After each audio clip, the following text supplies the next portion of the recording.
지금이 2025년 7월 11일 금요일, 여기 블라디보스톡 시간으로 11시 19분입니다.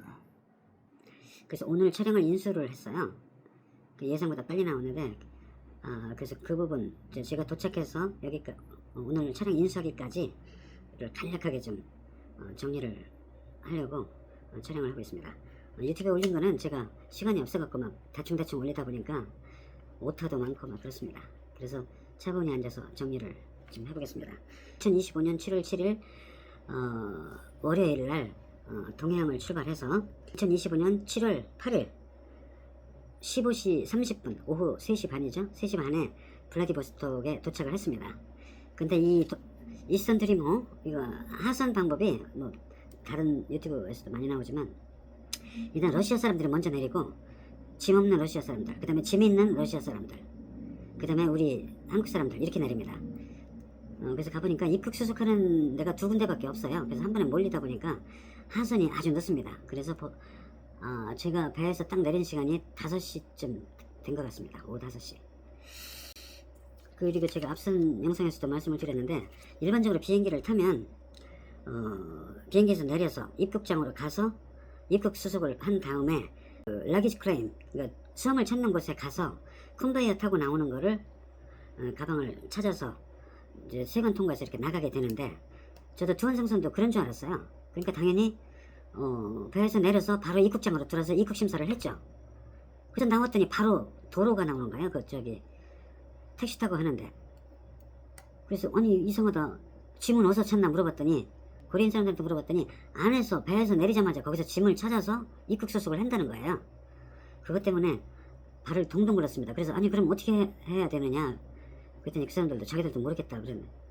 다시 들어가려고 했더니 못 들어가게 하죠. 당연히 여성 세관 직원이 나오더라고요. 그래서 우리 짐을 못 찾았는데 어떻게 하냐고, 세관 공무원, 여성 세관 공무원이 우리말을 하더라고요. 한국말을. 그래서 짐을 못 찾았다 그랬더니 짐표, 러기지 택이라고 그러죠. 러기지 택, 그 짐표를 달라고 그러더라고. 그래서 비행기 탈 때는 저 그거 사실 버리고 그랬었는데 이번은 버리고 싶지 않더라고. 그래서 그 티켓, 보딩 패스에 잘 붙여놓고, 제가 짐이 5개 있었는데 그거를 주니까 한참 들어가서 얘기하더니 한참 있다가 한 30분 있다가 나오더니 따라 들어오라고 해서 우리가 나올 때 통로가 아닌 다른 옆문으로 해서 세관 안으로 들어가더라고요. 거기 들어갔더니 제 짐이 거기까지 와 있더라고요. 제가 안 찾아갔으니까 누군가 놓고 갔고 나서 거기까지 옮겨놓은 거예요. 그러더니 근엄하게 생긴 그 세관 직원들 한 5명, 6명이 저를 삥 둘러싸더니 우협적이지는 않았습니다. 우협적이진 않았고 친절하게 안에 뭐 들었냐, 그래서 가방 열어봐라, 그래서 하나만 열더라고요. 하나만 열었더니 거기에는 제 여러 옷가지들만 이렇게 들었었죠.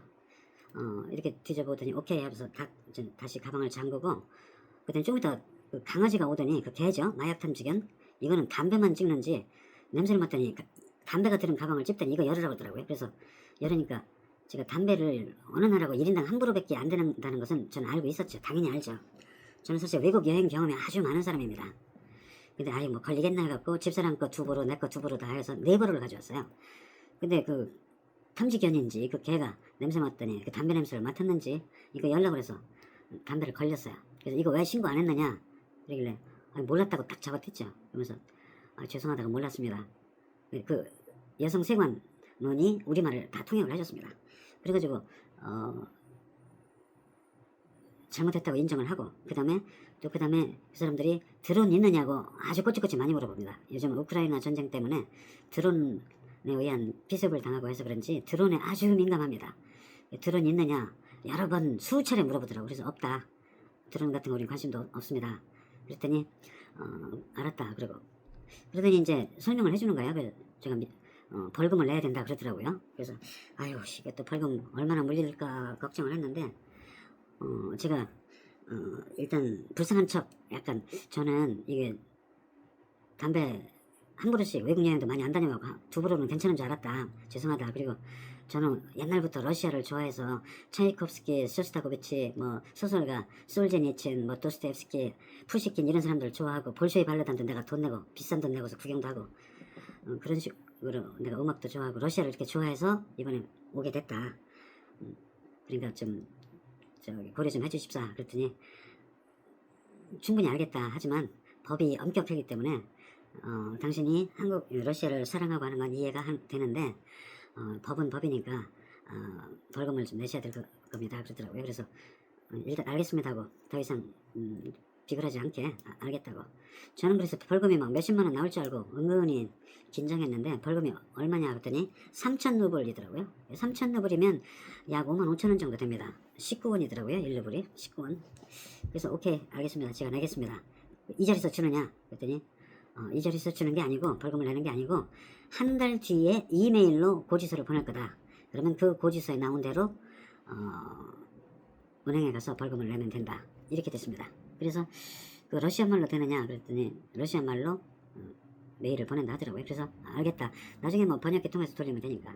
그래서 한 달 뒤에 메일로 고지서가 온답니다.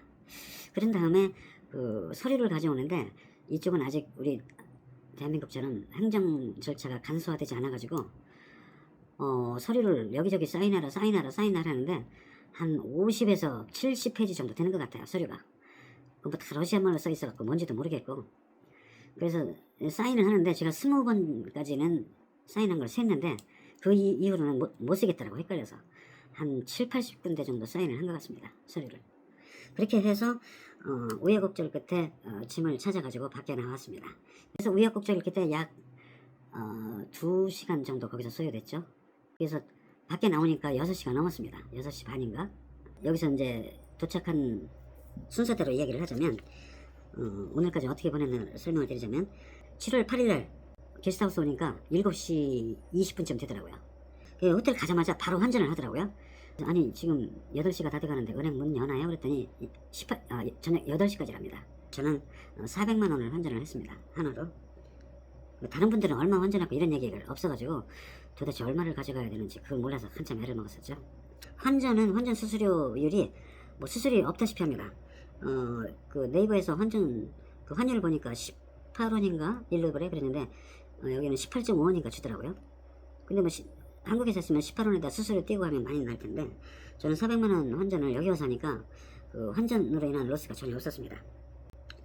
이게 그렇게 해서 와서 이제 환전까지 하고 바로 숙소에 돌아와서 밥 좀 간단히 해먹고 자고 그 다음에 2일차에는 통관사에 12시까지 오랍니다. 그래서 뭐 택시 타고 가는 분도 있지만 여기 슈퍼스타 게스트하우스 여기서 1.5km인가 밖에 안 돼요. 그래서 저는 걸어갔습니다. 구글 내비치고 이렇게 찾아가면 충분히 갈 수 있습니다. GBM이라고 치고 가면 되니까. 그래서 통관사에 가서 저 통관 수속에 필요한 서류 뭐 사인 몇 개만 해주면 됩니다. 거기 통관 수속에 필요한 서류를 작성을 하고 거기로 갔습니다. 보험사로. 근데 보험은 12,800루블 줬어요. 우리 돈으로 24만 3천원. 그런데 희한한 것이 보험을 들을 때 제가 생각할 때는 카운티가 저보다 보험료가 비쌀 줄 알았어요. 한국 같으면 크고 그러니까. 근데 카운티가 저보다 더 적게 나왔어요. 11,000 얼마 나왔죠? 저보다 몇천 루블이 좀 적었는데 그 이유가 러시아는 보험료 산정이 엔진 마력수로 한답니다.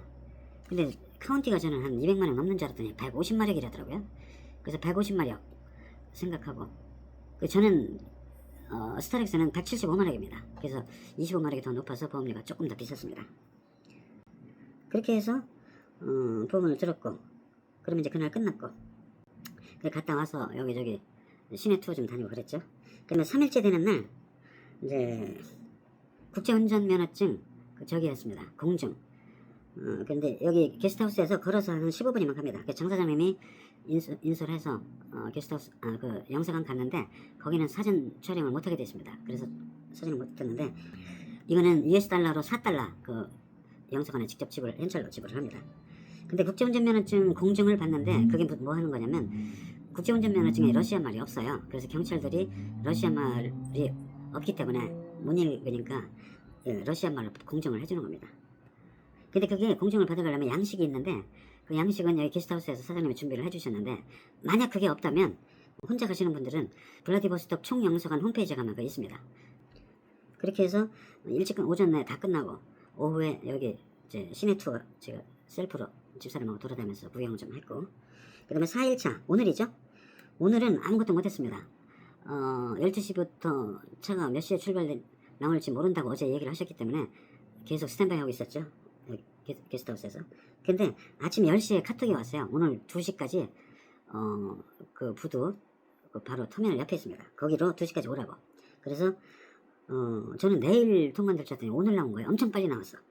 그래서 2시에 차량 통관을 하는데, 차량 통관을 이제 실제 거기 터미널에서 세관에 가서 하는데, 비용이 터미널 차지, 그러니까 터미널 사용료가 스타렉스가 3만 루블, 그 다음에 여기 이제 GBM 통관 대행사 통관 수속해주고 우리들 차 태우고 왔다 갔다 하는 그 비용이 2만 루블, 그래서 총 5만 루블이 들었습니다.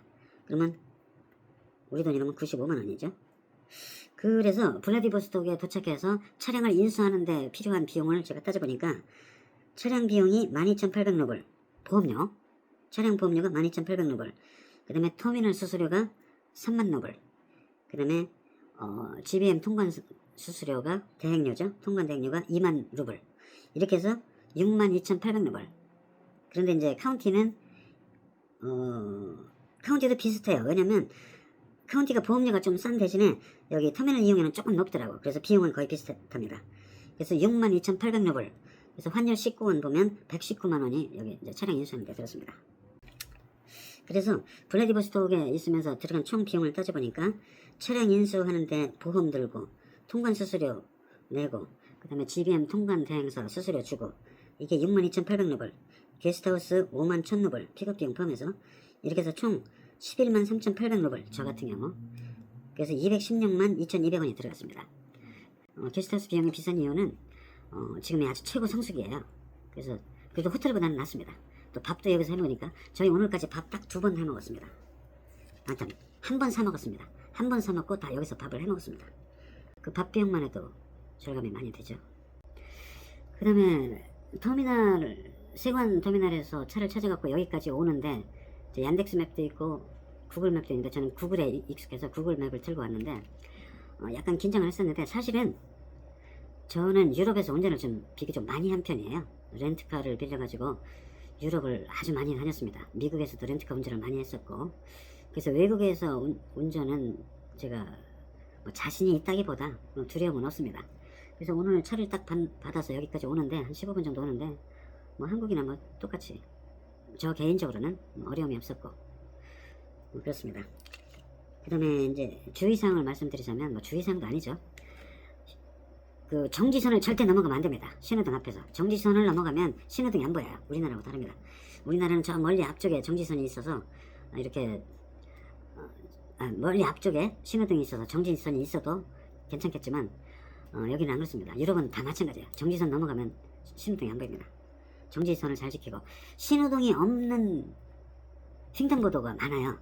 거기서는 반대쪽에 사람이 있어도 사람이 건너가다 무조건 정차. 앞뒤 제가 여기 주행차선을 가고 있는데 저쪽 반대차선 쪽에서 사람이 보행자가 오려고 이렇게 한다 그러면 딱 멈춰야 됩니다. 아주 철저합니다, 이분들이. 유럽에서도 운전을 제가 많이 했지만 가급적이면 날씨가 어둡거나 그러면 전조등을 켜고 다니십시오. 아예 낮에도 전조등을 켜는 것이 좋습니다. 유럽에서는 많이 킵니다. 미국도 마찬가지고. 그 다음에 제가 앞선 유튜브에서 영상에서 모르는 거는 AI 어시스턴트, 그러니까 AI 기능이 있는 제미니 프로그램을 제미니 어플을 쓴다고 제가 말씀을 드렸는데 여기 와서 쓰니까 제미니가 지원되지 않는 국가입니다 나오더라고요. 지원되지 않는 국가입니다 이렇게 나옵니다. 그거 안 되더라고요. 제가 핸드폰이 2대가 있어요. 하나는 한국 번호로 로밍해서 쓰는 거, 그 다음에 여기 데이터 심을 사와가지고 러시아 번호를 쓰는 거. 한국 로밍하는 것도 제미니가 안 되고, 그 다음에 여기 데이터 심으로 쓰는 것도 제미니가 안 됩니다. 그래서 AI 지원은 못 봤는데 그 챗 GPT라고 챗봇인가? 그거를 쓰면 되는데 제가 그걸 아직 안 써봤습니다. 그래서 한번 시간 될 때 시도를 해볼 것 같습니다. 해봐야 될 것 같습니다. 그래서 이제 이것으로서 이제 블라디보스톡 생활은 다 끝나고 내일 아침에 그 주차장까지 걸어가면 한 15분 정도 걸리니까 주차장 가서 차를 갖고 여기 와서 짐을 갖고 내려가지고 차에 싣고 내일 바로 우스리스크로 갈 예정입니다. 근데 우스리스크 가기 전에 아주 대형 마트가 있답니다. 여기 클로버 마트보다 훨씬 큰데 거기 가서 장 좀 보고 물도 좀 사고 그럴 예정입니다. 오늘 영상을 만들었는데 영상이 앞으로 언제 찍을지 모르겠어요. 계속 이제 운전을 해야 되니까. 그래서 오늘 이 영상을 만든 목적은 대부분의 유튜버들이 블라디보스토크 생활에 대해서는 언급이 없길래 혹시 도움이 되실까 싶어서 만들었습니다. 오늘 이것으로 마치고 내일은 아침 일찍부터 주행해서 우스리스크 갔다가 우스리스크에서 자지 않고 더 하바롭스크 쪽으로 가다가 트럭 앞에서 잘 생각입니다. 다음 영상은 가급적 빨리 만들도록 하겠습니다. 감사합니다.